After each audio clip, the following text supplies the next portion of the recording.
Sepanjang perjalananku, pulang ke Jakarta sengaja. Kuhabiskan waktuku untuk tidur di kapal. Karena kali ini, aku pulang sendiri. Gak dengan datukku. Aku terbangun ketika kapal sudah hampir merapat di pelabuhan. Merak dan cepat-cepat aku turun ke geladak kapal, mencari mobil travelku. Di mobil aku pun langsung melanjutkan tidur lagi. Aku terbangun setelah mobil travelku berhenti di restoran untuk istirahat. Aku langsung turun dan langsung ke WC. Dulu baru cari tempat duduk untuk makan. Aku merasa lapar karena di kapal tadi cuma makan lemper dan risoles aja. Sambil menunggu hidangan pesananku, aku cek telpku. Ternyata sudah berderet. Miss call-nya Melda. Kasihan. Melda sebaiknya ku telp dulu. Meldanya! Halo Mel, maaf ya baru sekarang Mas bisa telpnya. Karena tadi sepanjang perjalanan Mas tidur aja. Ini sengaja Mas lakukan karena kalau lihat laut dan gelombangnya pasti Mas ingat kamu dan bikin hati Mas sedih aja. Oh gitu? Tapi Melda juga sedih. Selalu ingat DG Mas Bolin. Rasanya ingin selalu bersama dengan Mas. Ini sekarang sudah di mana? Mas! Ini Mas lagi di restoran. Lagi mau makan. Sepertinya masih di daerah Serang, Banten. Ya udah, Mas makan dulu ya. Nanti kalau sudah di rumah kasih kabar ke Melda ya Mas. Love you Mas. Ya pasti nanti. Mas telp kalau sudah di rumah ya. I love you too Mel. Sudah beberapa hari ini aku di rumah. Sejak kedatanganku dari Lampung, aku dan Melda sering telp, kadang aku yang telp atau Melda yang telp, dan ini menjadi perhatian endelon atau koes ketika aku baru selesai bicara dengan Melda. Langsung si komentar. Aku heran dengan budak ini. Sejak dari Lampung selapnian berteleponan dengan siapa sih? Iyo Bolin. Macam dah ada waktu lain lagi. Kata Delon. Mau MTA atau MTB nih? Istilah apa lagi tuh Bolin? Ya, mau tahu aja atau mau tahu banget? Gitu loh. Sambil aku keluar kamar meninggalkan mereka.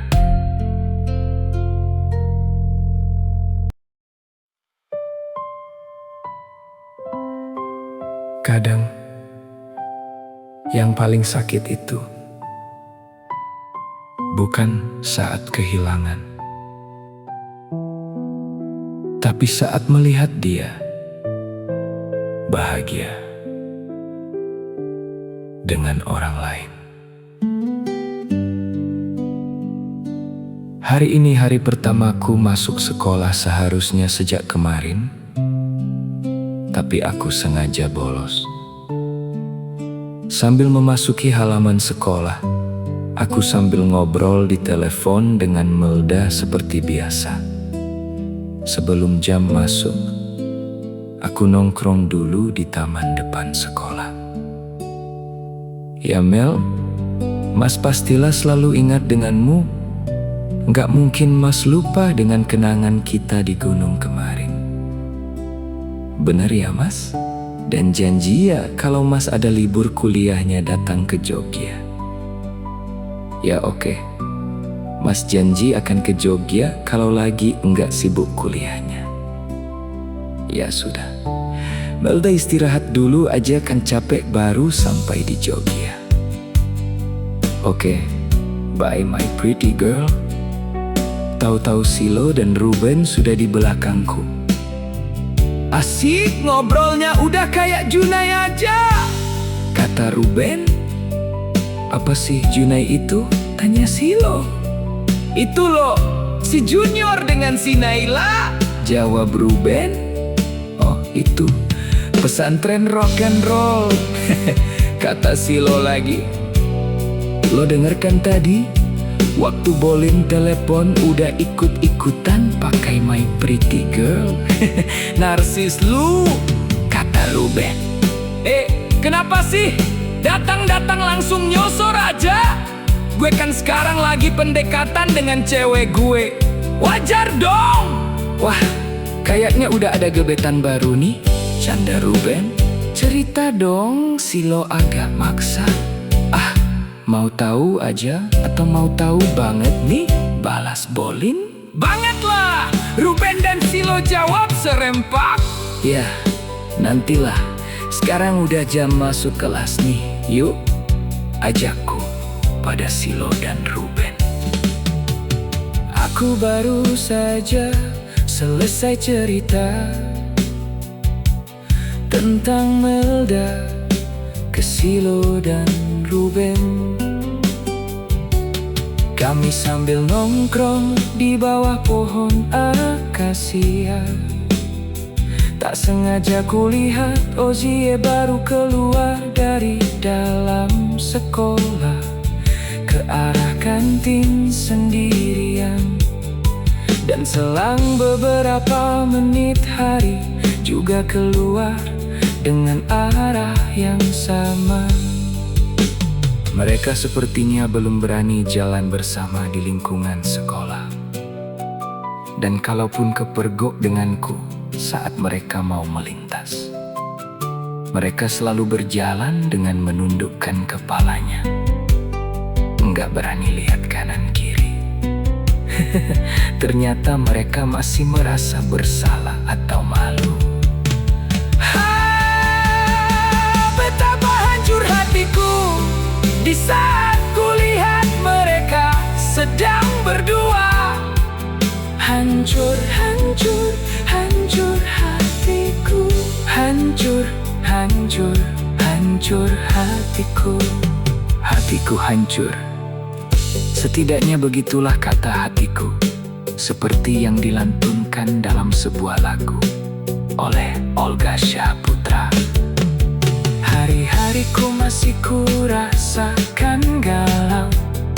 Kehadiran Melda enggak begitu berarti untuk menahan rasa galauku. Mungkin karena jarak kami yang berjauhan. Tak terasa ini sudah berjalan beberapa bulan. Sekarang sudah memasuki bulan kenaikan kelas. Aku sudah jarang pergi renang. Dan kalaupun aku pergi, aku cuma duduk di tribunnya saja. Bagiku percuma saja aku renang. Sudah enggak akan seperti dulu lagi saat-saat aku berenang bersama Ozie. Penuh tawa dan canda gurau kami berdua.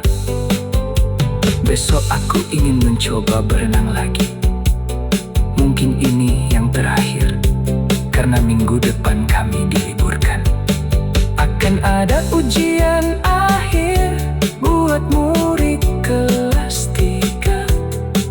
Aku, Ruben, dan Silo selalu jalan bareng, karena kebetulan rumah kami searah pulangnya. Hari ini kami pun mau pergi berenang bersama-sama.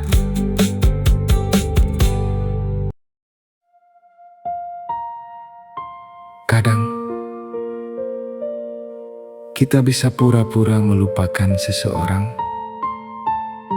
tapi saat dia kembali dekat, hati ini malah semakin sakit. Kami baru saja sampai di kolam renang Cikini. "Bolin, renang ya? Gue udah mendingan bisa nih," kata Ruben. "Udah siap mau balapan?" kataku. "Bolin, kamu sih jago renangnya. Jerry, Agus, Rodolf aja kalah terus balapannya. Apalagi Ruben yang baru bisa," kata Silo. "Sepertinya gua hari ini memang mau renang deh. Yuk, kita ganti pakaian." Sambil berjalan menuju kamar ganti pakaian, aku diikuti oleh Silo dan Ruben. Di kolam renang aku sengaja bersama teman-teman sekelasku, dan aku berusaha bermain menyatu dengan mereka. Balapan renang, kejar-kejaran, dan berlomba menyelam. Sampai ku rasakan capek baru aku istirahat.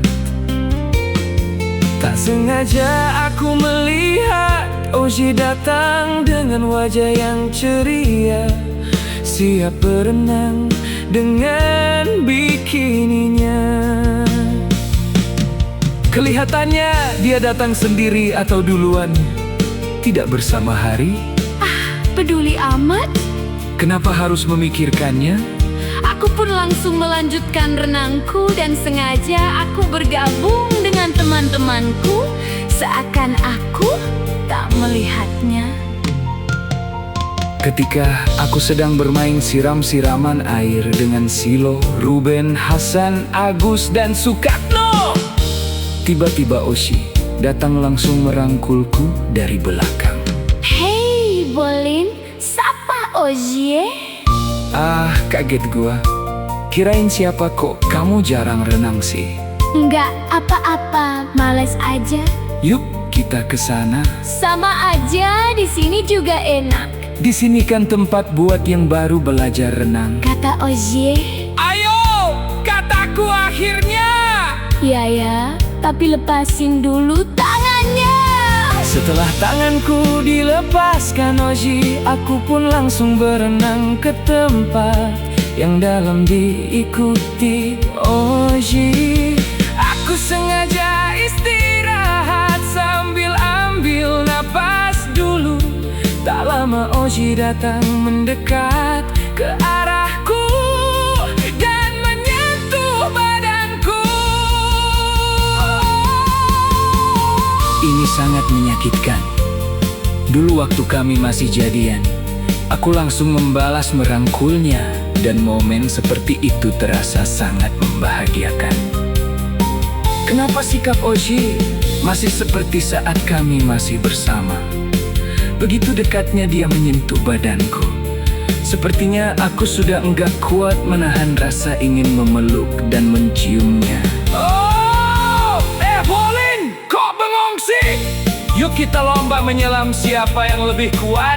Oji nantangin. Ayo, siapa takut? Ayo mulai. 1, 2, 3.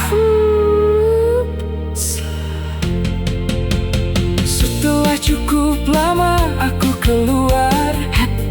Ternyata kami hampir bersamaan timbulnya. Hore, kita menang. Oji teriak kegirangan. Siapa bilang kita yang lebih lama? Kebetulan dekat kami ada Agus. Kayaknya kalian bareng deh timbulnya, Kata Agus. Nah, tuh ada saksinya. Berarti kita imbang ya.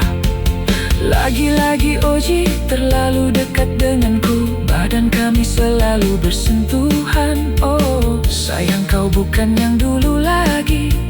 Walau kau dekat denganku, tapi aku terasa jauh.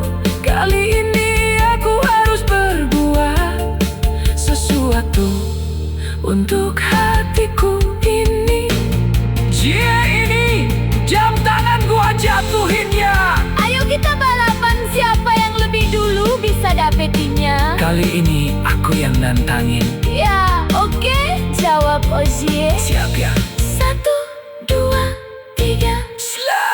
Kami langsung menyelam, saling mendahului. Kulihat Oshi sudah hampir menyambar jam tanganku yang tergeletak di dasar kolam. Aku langsung menarik tangan Oshie dan memeluk serta menciumnya. Oshie diam saja. Dan kami pun langsung naik ke atas. Setelah sampai di atas, Kok kamu cium kita sih? Oshie protes. Ya, habisnya kita udah nggak kuat menahan rasa kangen sama kamu. Kataku. Manti, kalau ketahuan sama Hari kan nggak enak. Seketika aku jadi emosi. Oh yeah! Siapa yang lebih merasa nggak enak ya? Dia atau gua? Dia yang sudah merebut kamu dari kita dengan cara nggak demen. Ambil kesempatan dalam kesempitan, jawabku sambil ku tatap mata Oshi. Dia hanya tertunduk diam. Maaf ya Jie, Karena kita belum bisa terima kenyataan ini. akhirnya aku pun pergi tinggalkan Oshi sambil berenang ke arah yang dangkal. Setelah itu aku bergabung lagi dengan Silo dan Ruben. Oh, Kosianya ditinggal. Kayaknya balikan lagi nih, kelihatannya mesra lagi. Kayaknya Ruben. Enggak juga, tapi dengan dia bersikap begitu malah bikin sakit hati aja. Jawabku, tinggal peluk dan cium seperti dulu. Salah Ruben. Ya, enggak segitu juga, tapi tetap gua cium dia di dalam air. Apa rasanya, Borling? Tanya Silo, rasanya hambar aja. Yang penting sudah berkurang merasa kangen gua. Kenapa enggak dia pas aja? Udah dekat begitu, pasti juga dia enggak marah sama mantan ini. Yuk udahlah, udah dingin, kataku. Silo dan Ruben.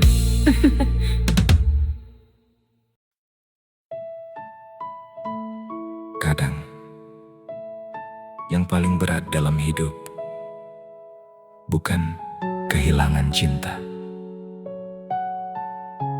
tapi kehilangan arah tentang mau jadi apa kita nanti. Aku memang lagi terasa tersakiti dalam perjalanan cintaku. Tapi setidaknya kalau aku punya kegiatan di luar sekolah, dan itu adalah suatu kesukaanku atau hobiku, mungkin patah hatiku enggak separah sekarang ini. Semua terasa rapuh, enggak bergairah. Sekolah malas. Belajar apalagi? Berjalan seperti kapal tanpa nahkoda. Kesana salah, kesini salah. Semua jadi serba salah. Inilah yang kurasakan. Kami libur seminggu ini karena anak kelas 3 sedang ujian akhir. Setelah itu kami pun akan melaksanakan ujian kenaikan kelas. Aku enggak tahu harus kemana mengisi hari libur ini. Seandainya aku dulu diizinkan kursus gitar, pasti hari-hariku enggak terlalu risau seperti sekarang ini. Semua ini berawal dari Mang Ahmad yang tidak memberikan kesempatan padaku untuk menentukan pilihanku sesuai dengan cita-citaku.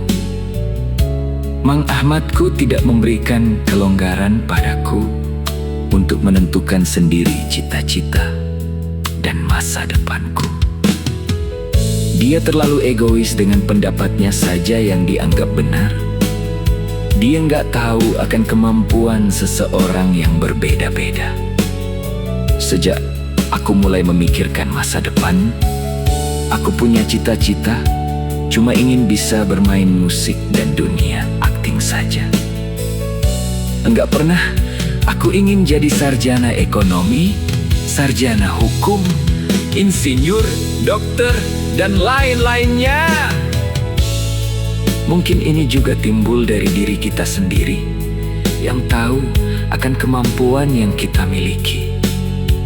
Biasanya orang lain kan enggak tahu, sementara Mang Ahmadku enggak mengerti. Beda dengan papaku, Dia yang tahu banget dan mau mengerti akan keinginanku. Kalau aku sekarang mengikuti keinginan Mang Ahmadku, sudah terbayangkan nantinya aku enggak akan jadi apa-apa. Kesana enggak, kesini pun enggak. Artinya sarjana enggak, musisi pun enggak. Pagi-pagi, aku sudah berangkat sekolah karena hari ini ujian pertamaku. Tadi malam, aku sudah belajar matematika dan fisika sambil duduk di meja makan bersama Delon dan adiknya, Rita. Kami sambil lihat TV. Cuma sekilas ku buka buku dan membacanya. Percuma juga ku baca, karena enggak masuk ke otakku. Delon dan Rita di depanku. Mereka tertawa-tawa melihatku makan cerebrovi, vitamin otak. Nih, satu buat matematika dan satu lagi buat fisika, kataku. Bukannya makan obat dulu baru belajar. Ini malah enggak belajar, cuma makan obat, kata Rita dan Delon. Yang penting bismillah, yakin, dan naik kelas bereskan, kataku. Suasana di sekolah sepi, karena anak kelas 3 sudah enggak datang ke sekolah lagi. Mereka baru habis ujian akhir. Tinggal anak kelas 1 dan 2 saja yang datang ke sekolah. Semua kelihatan dengan wajah serius. Suasananya jadi mencekam. Mungkin karena ini hari pertama ujiannya. Paling besok sudah biasa lagi. Selama ujian beberapa hari ini, aku merasa jenuh karena suasana yang sepi, tak seperti biasanya. Selalu ramai waktu ada anak kelas 3. Atau mungkin karena sudah enggak ada ujian. Ini yang membuatku sekarang tak betah lama-lama di sekolah. Begitu selesai kertas ujianku dikerjakan, langsung ku antar ke depan. Lalu aku langsung pulang saja sendiri. Sambil jalan ku telepon papaku di tungkal. Assalamualaikum Pak. Waalaikumsalam. Ado aku lagi rapat nih. Pak, minggu ini kami sudah libur transfer ya buat tiket balik ke Tungkal. Yo, udah nanti aku transfer. Terima kasih Pak. Assalamualaikum.